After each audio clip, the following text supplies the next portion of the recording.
Assalamualaikum, halo guys. Baik, di sini saya akan mempresentasikan makalah dengan judul Asas Hukum Tata Negara. Sebelum itu, yuk tonton perkenalan diri dari saya.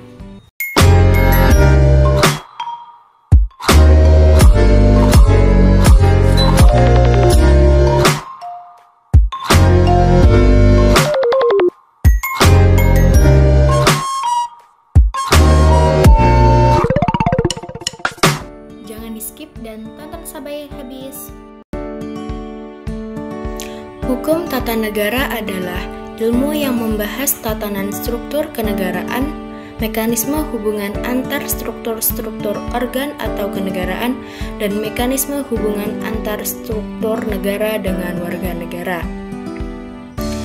Secara sederhana, hukum tata negara adalah ilmu yang mengkaji aspek hukum yang membentuk dan yang dibentuk oleh organisasi negara.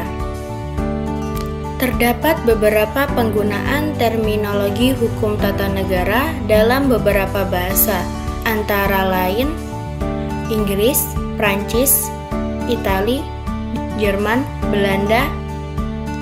Pengertian asas hukum. Asas hukum merupakan salah satu bagian dari kaidah hukum yang bersifat umum dan abstrak, sehingga ia menjadi roh dan spirit dari suatu perundang-undangan. Berikut ini beberapa asas-asas umum dalam hukum tata negara. Yang pertama yaitu asas Pancasila.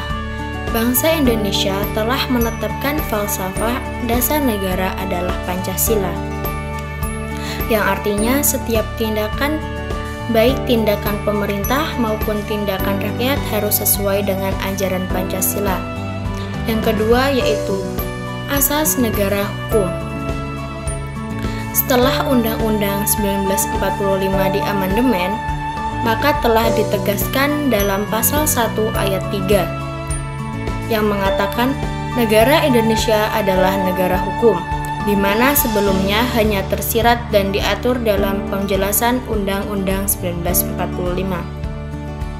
Atas ketentuan yang tegas di atas, maka setiap sikap kebijakan dan tindakan pembuatan alat negara harus berdasarkan dan sesuai dengan aturan hukum. Asas negara hukum ini bersinggungan dengan prinsip bahwa semua warga negara tidak terkecuali dari kelas-kelas manapun berasal harus tunduk di bawah kendali hukum.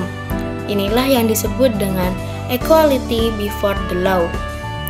Konsep negara hukum dibagi menjadi beberapa. Yang pertama, resort, rule of law, dan sociality legality.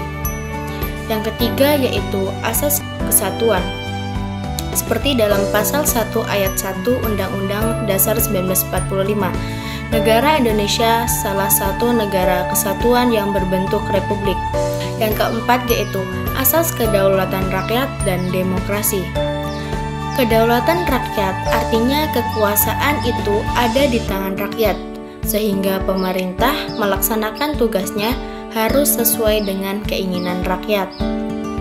Dalam negara, adanya saling percaya, yaitu kepercayaan dari rakyat tidak boleh disalahgunakan oleh negara, dan sebaliknya, harapan dari dalam batas-batas tertentu diperlukan kepatuhan dari rakyat terhadap aturan-aturan yang ditetapkan oleh negara. Yang kelima yaitu pembagian kekuasaan dan check and balance.